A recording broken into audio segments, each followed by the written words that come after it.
नमस्कार, मैं हूं विद्यासागर। स्वागत है आप सभी का देवभूमि में। और बुलेटिन में सबसे पहले बात इस वक्त की बड़ी खबर आ रही है रुड़की से। जी हां, रुड़की विधायक देशराज कर्णवाल पर ग्रामीण भड़क गए। देशराज कर्णवाल को ग्रामीणों ने खरी खोटी सुनाई। झबरेड़ा के गांव में निरीक्षण करने पहुंचे थे देशराज, उसी दौरान ग्रामीणों ने खरी खोटी सुनाई है। ग्रामीण बोले 4 साल से किसी प्रकार की कोई समस्याओं का समाधान नहीं हुआ। जिस दिन पद से हट जाओगे वोट मांगने मत आना। विधायक को ग्रामीणों ने लाठी से पीटने तक की धमकी दे दी। रुड़की की तस्वीर है। दरअसल कोरोना को लेकर लगातार जनप्रतिनिधि अपने क्षेत्रों में यानी अब जनता से मिलने के लिए पहुंच रहे हैं, लेकिन इस बीच रुड़की विधायक देशराज कर्णवाल पर ग्रामीण भड़क उठे। देशराज कर्णवाल को ग्रामीणों ने खरी खोटी सुना दी और इतना तक कह दिया कि वोट मांगने नहीं आना, नहीं तो लाठियों से पीटे जाओगे। आपने कोई काम नहीं किया है। फोटो खिंचवा रहे हैं। अब भाई मैंने करवा दिया, करवा मैंने नहीं करवा अपना। अरे क्या नहीं कर मेरी बात। मैं 3 बार धारे मकान पे गया। जिस दिन ये रंगा तुम्हारे का निवासी हो गया। मेरी बात सुनो। बच्चा आपको एक बात बता रहा, आप विधायक हो, आपके पद का सम्मान। और सुनील पटेल जुड़ गए इस वक्त हमारे साथ। हमारे संवाददाता सुनील पटेल, किस बात को लेकर ग्रामीण नाराज थे?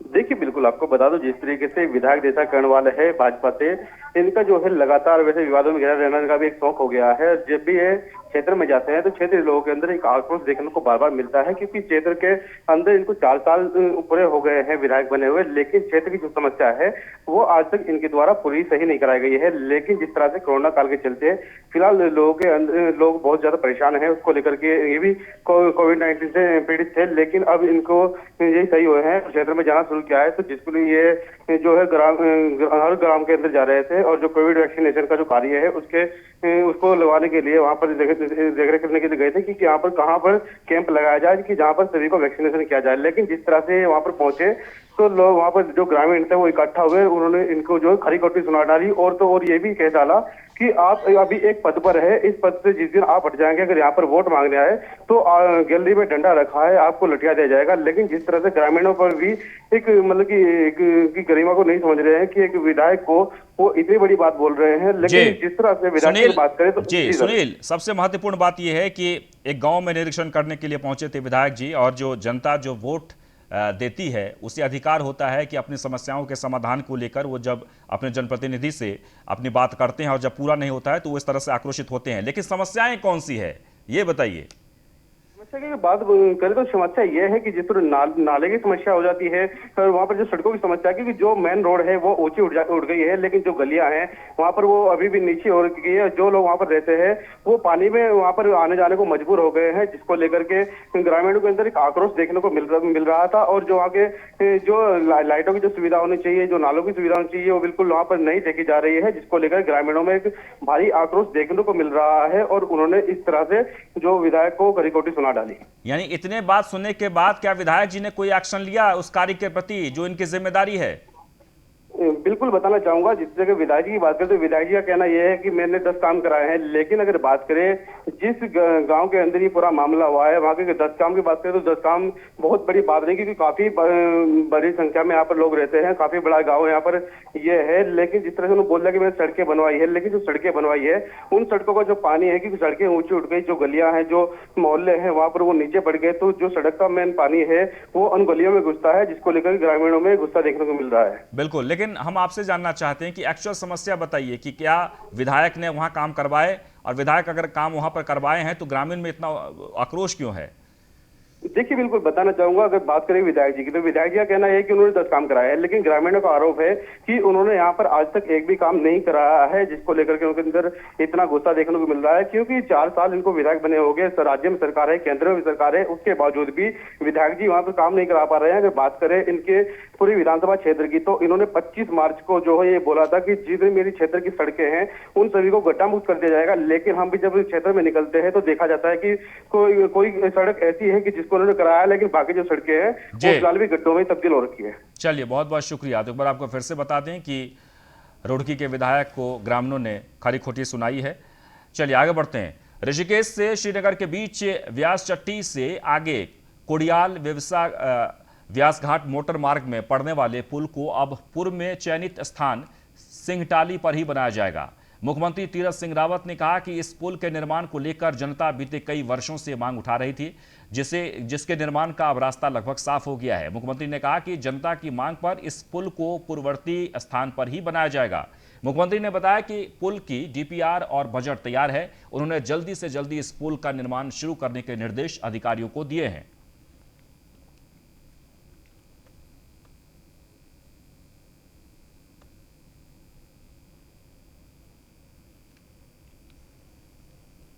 तो सिंहटाली में ही बनेगा पुल। मुख्यमंत्री ने निर्देश दिए कि जल्द से जल्द इस मामले में डीपीआर तैयार है। अधिकारियों को निर्देश दे दिया गया है। कोडियाल व्यासघाट मोटर मार्ग पर पुल को मंजूरी दी गई है, यानी पहले भी मंजूरी दी गई थी। पूर्व में चयनित सिंहटाली में ही पुल का निर्माण किया जाएगा। मुख्यमंत्री ने सालों पुराने जनता की मांग को मान ली है। ऋषिकेश से श्रीनगर के बीच में ब्यास चट्टी के आगे सिमटाली गांव और सिमटाली पुल नाम से जो बरसों से लटका हुआ था, रुका हुआ था और जनता की डिमांड थी कि वो पुल जल्दी से जल्दी बने। आज उस पुल का निर्माण जनता की आवाज़ पे जल्दी शुरू होगा, जिसका बजट डीपीआर तैयार है। ऋषिकेश तो एक बार आपको फिर से बता दें कि ऋषिकेश से श्रीनगर के बीच व्यास चट्टी से आगे कोडियाल व्यासघाट मोटर मार्ग में पड़ने वाले पुल को अब पूर्व में चयनित स्थान सिंहटाली पर ही बनाया जाएगा। आगे बढ़ते हैं। देहरादून से खबर है, शत्रुघ्न सिंह ने सीएम के मुख्य सलाहकार का कार्यभार संभाल लिया है। आपको बता दें कि कार्यभार संभालने के बाद तीरथ सिंह से मिले शत्रुघ्न सिंह को मुख्यमंत्री कार्यालय में मुख्य सलाहकार बनाया गया है। 1 साल के लिए सीएम के मुख्य सलाहकार की जिम्मेदारी सौंपी गई है। 2015 में उत्तराखंड के मुख्य सचिव की जिम्मेदारी संभाल चुके हैं। शत्रुघ्न सिंह ने सूचना आयुक्त के पद से कल इस्तीफा दिया था और फिलहाल उन्हें सीएम के मुख्य सलाहकार की जिम्मेदारी मिली है। तो शत्रुघ्न सिंह ने सूचना आयुक्त के पद से कल ही इस्तीफा दिया था और आपको बता दें कि कल ही घोषणा भी हुई थी। शत्रुघ्न सिंह ने सीएम के मुख्य सलाहकार का कार्यभार संभाल लिया है और कार्यभार संभालने के बाद सीएम तीरथ से मिले। शत्रुघ्न सिंह को मुख्यमंत्री कार्यालय में मुख्य सलाहकार बनाया गया है।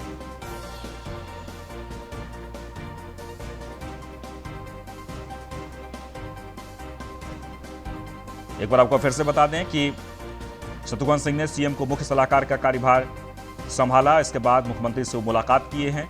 शत्रुघ्न सिंह को मुख्यमंत्री कार्यालय में मुख्य सलाहकार बनाया गया है। 1 साल के लिए सीएम के मुख्य सलाहकार की जिम्मेदारी सौंपी गई है। 2015 में उत्तराखंड के मुख्य सचिव की जिम्मेदारी संभाल चुके हैं शत्रुघ्न सिंह। शत्रुघ्न सिंह ने सूचना आयुक्त के पद से कल ही इस्तीफा दिया था।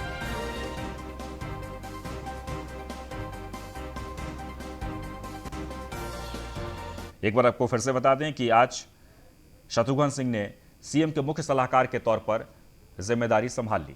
आगे बढ़ते हैं। उत्तराखंड से आज की सबसे बड़ी खबर, सीएम के मीडिया सलाहकार पद से हटाए गए दिनेश मानसेरा। बीजेपी और संघ का विरोध भारी पड़ा है। तो सीएम के मीडिया सलाहकार पद से हटाए गए दिनेश मानसेरा, बीजेपी और संघ का विरोध भारी पड़ा। सूत्रों के हवाले से जानकारी मिल रही है। उत्तराखंड से आज की सबसे बड़ी खबर, सीएम के मीडिया सलाहकार पद से हटाए गए दिनेश मानसेरा और कहा यह जा रहा है कि बीजेपी और संघ का विरोध भारी पड़ा है। यह सूत्रों के हवाले से खबर है।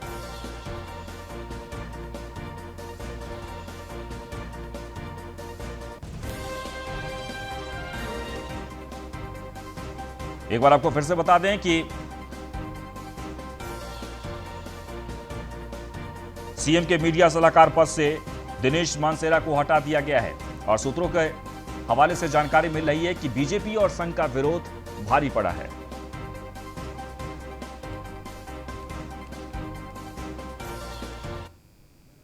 आगे बढ़ते हैं। देहरादून से खबर, आयुष मंत्री हरक सिंह रावत का बड़ा फैसला। राज्य के आयुर्वेदिक अस्पतालों में लगेंगे 10-10 बेड, 5 ऑक्सीजन और 5 बेड होंगे सामान्य। 24 घंटे होगा आयुर्वेदिक अस्पतालों का संचालन। अस्पतालों में मेडिकल स्टाफ की तैनाती होगी। 300 डॉक्टर्स और 70 स्टाफ की नियुक्ति उपनल से होगी।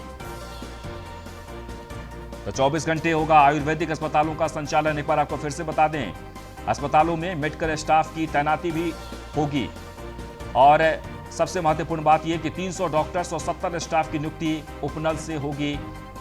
खबर देहरादून से, आयुष मंत्री हरक सिंह राव ने बड़ा फैसला लिया है। राज्य के आयुर्वेदिक अस्पतालों में 10-10 बेड लगेंगे, 5 ऑक्सीजन और 5 बेड होंगे सामान्य और 24 घंटे अस्पताल में इलाज चलेगा। 24 घंटे होगा आयुर्वेदिक अस्पतालों का संचालन। अस्पतालों में मेडिकल स्टाफ की भी तैनाती होगी।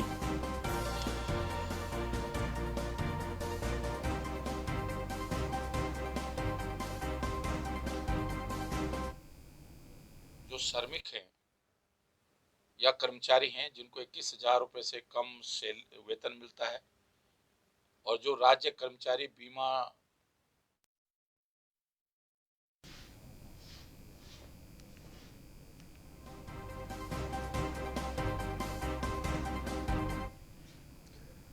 आगे बढ़ते हैं। उत्तराखंड में मौसम का मिजाज बदल गया है। आपको बता दें कि देहरादून समेत कई जिलों में भारी बारिश हुई है। मौसम विभाग ने जारी किया था हाई अलर्ट। 19 और 20 मई को भारी बारिश का अलर्ट जारी किया था। पर्वतीय जिलों में ओलावृष्टि की भी जताई थी संभावना। मैदानी जिलों में चल सकती हैं तेज हवाएं और फिलहाल जो वहां से तस्वीरें सामने आ रही है उसमें यह कि उत्तराखंड में मौसम का मिजाज बदला और कई इलाकों में बारिश हुई है। देहरादून समेत कई जिलों में बारिश हुई है। मौसम विभाग ने पहले ही अलर्ट जारी किया था। 19 और 20 मई को भारी बारिश का अलर्ट जारी किया था, लेकिन फिलहाल आपको बता दें कि उत्तराखंड से जो खबर है उसमें यह कि कई जिलों में बारिश हुई है। मैदानी जिलों में तेज हवाएं चल सकती हैं। पर्वतीय जिलों में ओलावृष्टि की संभावना जताई थी और ये सब चीजें आज देखने को मिली। यानी कि मौसम विभाग की तरफ से जो भविष्यवाणी की गई थी, यानी पहले से जो अलर्ट जारी किया गया था, उसके अनुसार आज उत्तराखंड के कई जिलों में मौसम ने अपना मिजाज बदला और बारिश हुई है और ऐसे में गर्मी से राहत मिली है उत्तराखंड के लोगों को। तो देहरादून समेत कई जिलों में बारिश हुई है। एक बार आपको फिर से बता दें, मौसम विभाग ने पहले ही अलर्ट जारी किया था। उत्तराखंड में वर्षण में वृद्धि की संभावना है। तो 18 तारीख को उत्तराखंड के जो पर्वतीय क्षेत्र है वहाँ पे अनेक स्थानों तक में हल्की से मध्यम वर्षा मिलने की संभावना है। 19 और 20 तारीख को वर्षण और अधिक बढ़ सकता है। तो 19 और 20 तारीख को उत्तराखंड में अधिकांश स्थानों पे हल्की से मध्यम वर्षा और गर्जन चमक के साथ वर्षा की संभावना है। 21 तारीख से वर्षण में कमी देखने को मिलेगी और केवल उत्तराखंड के जो पर्वतीय क्षेत्र हैं वहाँ पे कुछ स्थानों पे हल्की वर्षा की संभावना है। 18 तारीख खबर टिहरी से, जहां पर मंत्री सुबोध उनियाल ने आपदाग्रस्त इलाके का दौरा किया है। क्यारा ग्राम सभा के स्वर्ण भंगेली में बादल फटने से नुकसान हुआ था। आपदा से हुए नुकसान पर शीघ्र शुरू होंगे कार्य। सुबोध उनियाल ये कहते हुए क्षतिग्रस्त मकान पर मानक के हिसाब से मुआवजा मिलेगा। और ये तस्वीरों में आप देख सकते हैं, टिहरी पहुंचे थे आज मंत्री सुबोध उनियाल उन इलाकों का जायजा लेने के लिए, निरीक्षण करने के लिए जहां पर आपदा के कारण स्थितियां काफी खराब हो गई थी। तो क्यारा ग्राम सभा को सैन भंगेली में बादल फटने से बड़ा नुकसान हुआ था और आज उसी इलाके का दौरा करने के लिए मंत्री सुबोध उनियाल पहुंचे, जहां उन्होंने कहा है कि क्षतिग्रस्त मकान पर मानक के हिसाब से मुआवजा मिलेगा।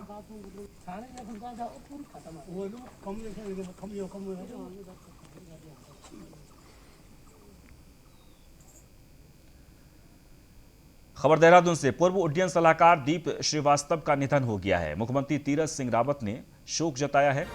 सीएमआई अस्पताल पहुंचकर श्रद्धांजलि दी। मुख्यमंत्री ने परिजनों को ढाढ़स बंधाया। हार्ट अटैक से हुआ था दीप श्रीवास्तव का निधन।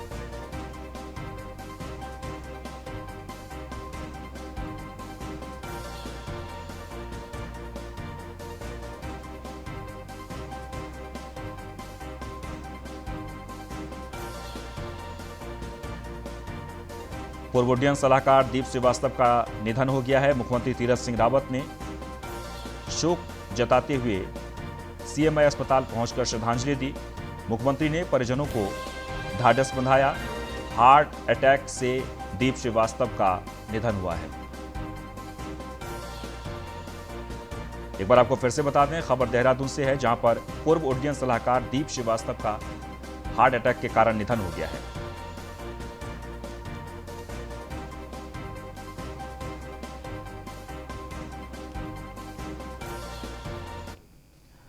आगे बढ़ते हैं। कैबिनेट मंत्री बंशीधर भगत मंगलवार को रामनगर के सरकारी अस्पताल का निरीक्षण करने पहुंचे। इस दौरान व्यवस्थाओं को लेकर मंत्री और डॉक्टर के बीच जमकर तू-तू मैं हुई और मंत्री जी ने डॉक्टर साहब को अपराधी तक कह दिया। भयंकर महामारी के बीच इस तरह की लड़ाई से जनता की जान पर आफत बनाई है।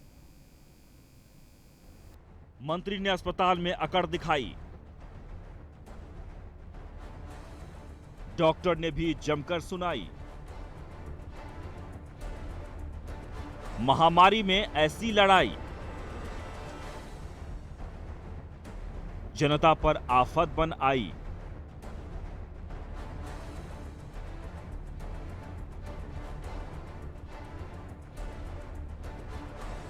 रामनगर के सरकारी अस्पताल में शिकायत मिलने पर अव्यवस्थाओं का निरीक्षण करने पहुंचे मंत्री बंशीधर भगत अस्पताल के डॉक्टर से ही भिड़ गए।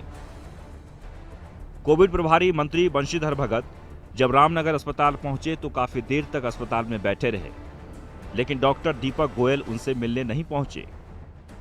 इससे खपा मंत्री जी का पारा चढ़ गया और डॉक्टर साहब के आने पर बंशीधर भगत और उनके चेलों ने उन्हें जमकर खरी खोटी सुनाई।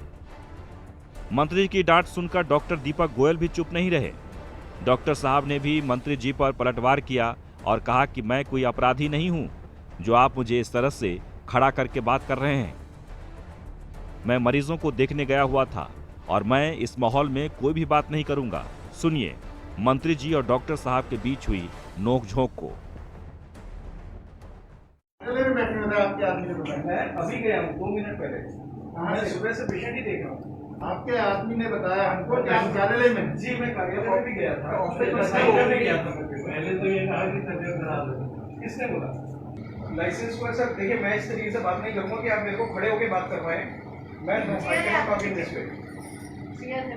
किस तरीके से बात कर रहे हैं? नहीं, मैं कोई अपराधी नहीं हूँ जो आप इस तरीके से बात कर रहे हैं। अपराधी हैं आप, तो आपका इसके अंदर ये आप ठेकेदार में सरकार बैठी है, क्यों नहीं हो आप ठेकेदार हैं?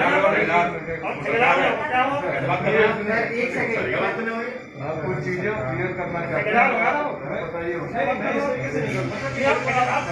किस तरीके से करेंगे, समझ में आ रहा है पर आप किस तरीके से करेंगे? आपके ब्लड बैंक का ये है, आपने मेरे को लेटर दे दिया, मैं उसके ऊपर कार्रवाई कर रहा हूँ। कोविड वैक्सीनेशन इसमें चल रहा था अभी तक। रामनगर कांड के बाद मंत्री बंशीधर भगत विपक्ष के निशाने पर आ गए हैं। कांग्रेस का आरोप है कि कोरोना काल में बीजेपी के नेता तो आपस में लड़ ही रहे हैं, लेकिन अब मंत्री अपना गुस्सा फ्रंटलाइन वर्कर डॉक्टरों पर उतार रहे हैं। वहीं बीजेपी के नेता बंशीधर भगत का बचाव कर रहे हैं। कोविड काल में भारतीय जनता पार्टी के नेता तो आपस में लड़ ही रहे हैं, स्वास्थ्य सेवाएं दे नहीं पा रहे हैं।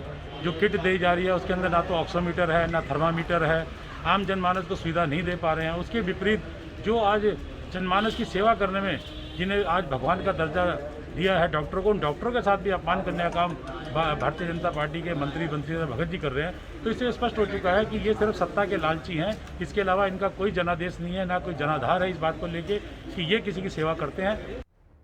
रामनगर के सरकारी अस्पताल को बेहतर बनाने के लिए पूर्व में प्रदेश सरकार ने इसे पीपीपी मोड पर दे दिया था, लेकिन पीपीपी मोड पर जाने के बाद भी मरीजों को उपचार नहीं मिल रहा है। महामारी में जिन लोगों पर व्यवस्था संभालने की जिम्मेदारी है वो आपस में ही लड़ रहे हैं। ऐसे में जनता की जान पर बन आई है। लोग इलाज के लिए जाएं तो कहां जाएं? Sudeep Jain, bureau report, news 1 India.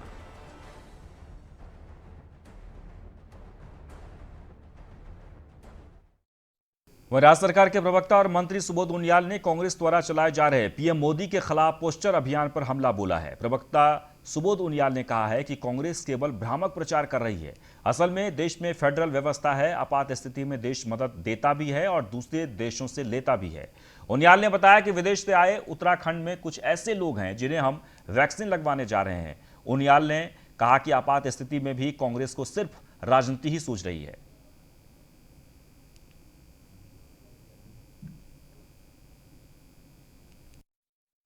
Hindustan एक ऐसा देश है जो वसुधैव कुटुंबकम की भावना से काम करता है। आज दुनिया के तमाम देश हमारी मदद कर रहे हैं, तो अगर भारत के प्रधानमंत्री ने दुनिया को वसुधैव कुटुंबकम की भावना से देखते हुए कुछ देशों को अगर मदद की तो इसमें आसान नहीं होना चाहिए। दुनिया में एक दूसरे की मदद करने का ये परंपराएं आज की नहीं है, बहुत पहले से परंपराएं चली हैं। मुझे तो कांग्रेस ने डिबेट में ये भी कहा था, कांग्रेस के लोगों ने कि एम्स में आपको उत्तर प्रदेश के लोगों को रोकना चाहिए। क्या उत्तर प्रदेश के लोग मानव नहीं है? भारत एक फेडरल कंट्री है, यहाँ पर किसी भी इलाके का आदमी, हमने तो ये भी प्रयास कर रहे हैं कि जो भारत में विदेश के लोग आए हुए हैं, क्योंकि और इस समय यहाँ पर 7-8-18 साल से जिनको नागरिकता नहीं मिल पाई, नागरिकता मिलने के कारण उनका आधार कार्ड नहीं बन पाया, उनके लिए भी हमने भारत सरकार को लिखा है कि ऐसे लोगों को वैक्सीनेट करने के लिए भी हम लोग। मध्य प्रदेश में कांग्रेस की ओर से रक्तदान शिविर का आयोजन किया गया। राजधानी दून के महानगर स्थित प्रदेश कांग्रेस कार्यालय में दफ्तर में ब्लड डोनेशन कैंप का आयोजन किया गया। इस मौके पर कांग्रेस प्रदेश अध्यक्ष प्रीतम सिंह और कई कांग्रेसी कार्यकर्ता भी मौजूद रहे।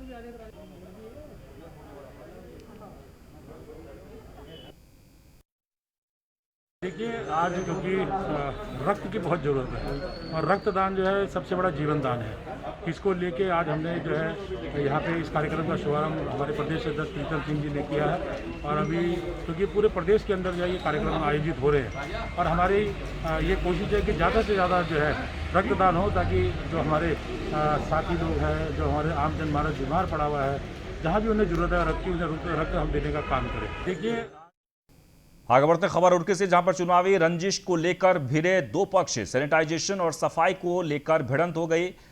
आपको बता दें कि ताहारपुर में दो पक्षों के बीच विवाद हुआ। निवर्तमान प्रधान पति पर गोली चलाने का आरोप लगाया गया। गांव के एक युवक और उसके भाई को गोली लगी है। घायलों को सिविल अस्पताल में भर्ती कराया गया है। गंग नहर कोतवाली क्षेत्र का यह पूरा मामला है।